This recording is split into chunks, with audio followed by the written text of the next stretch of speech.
On a reef in the middle of the Pacific, 100 artificial islands rise straight out of the sea.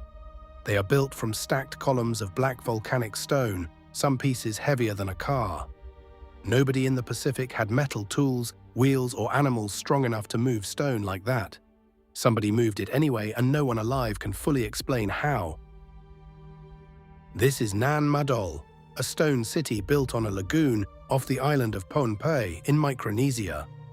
92 artificial islets, laced together by tidal canals, built almost entirely from columnar basalt, hexagonal pillars of volcanic rock that form naturally, stacked like a woodpile turned to stone.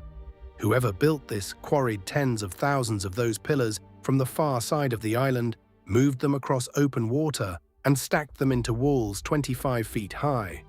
No wheel, no metal chisel, no ox, no horse, nothing to pull a load.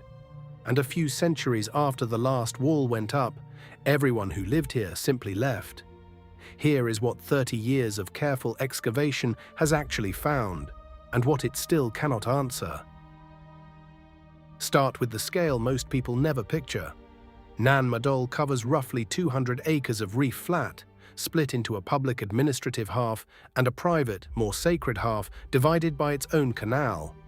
On the sacred side stands Nan-Dawas, the compound built to hold the tombs of the Saudeleurs, the dynasty that ruled Pohnpei for centuries from this exact spot.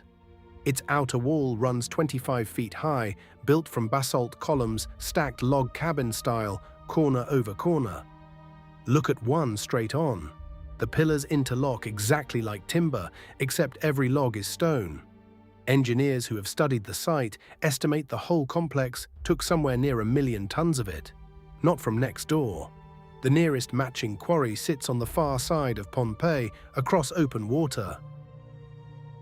So how does a Pacific island culture, with no metal, no wheel, no pulley, and no large animal move stone like that? The honest archaeological answer is log rollers, rafts timed to the tide, and enormous amounts of coordinated human labor, organized by a government strong enough to command it for generations. Local oral tradition tells it differently. It says 2 sorcerers, Olisipa and Olosopa, raised the first stones through magic and flight. Modern shows love that version, and some of them push it all the way to ancient visitors from space. There is no evidence for that, and the real story does not need it. A Pacific society coordinating a construction project this size, without metal and without the wheel, is already the extraordinary part. The stones are not the strangest part of Nan-Madol. What happened to the people who built them is. Sometime around the 16th century, by local tradition, after a rebellion against the last Saudeleur ruler, the dynasty fell, and Nan-Madol's population began to drain away. By the time European visitors finally documented it in detail, it stood almost empty, a stone capital with no capital left to rule. Why the collapse happened so completely and so fast is still argued over. There are 3 honest theories: political collapse, the old government lost its authority, and nobody rebuilt the system that fed and organized thousands of laborers; environmental strain, growing enough surplus to support monumental building on a small volcanic island, may have quietly worn out the land; or disease, arriving with the first real contact with the outside world, doing to Pohnpei what it did to so much of the Pacific.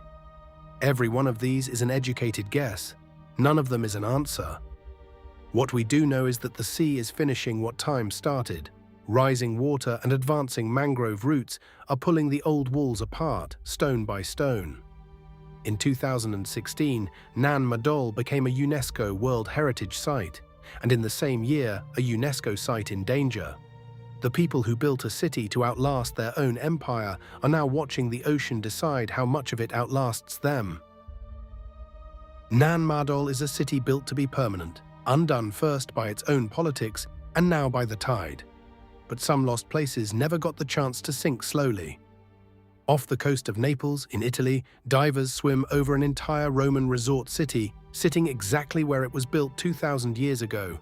Streets, bathhouses, marble statues, several meters underwater. The sea never rose there. The ground itself sank out from under it, and it has not stopped moving yet. That's by eye. That story is next, and if tonight's mystery held you, a like helps more people find the deep past, and subscribing brings you a new story every week. I'll see you down there.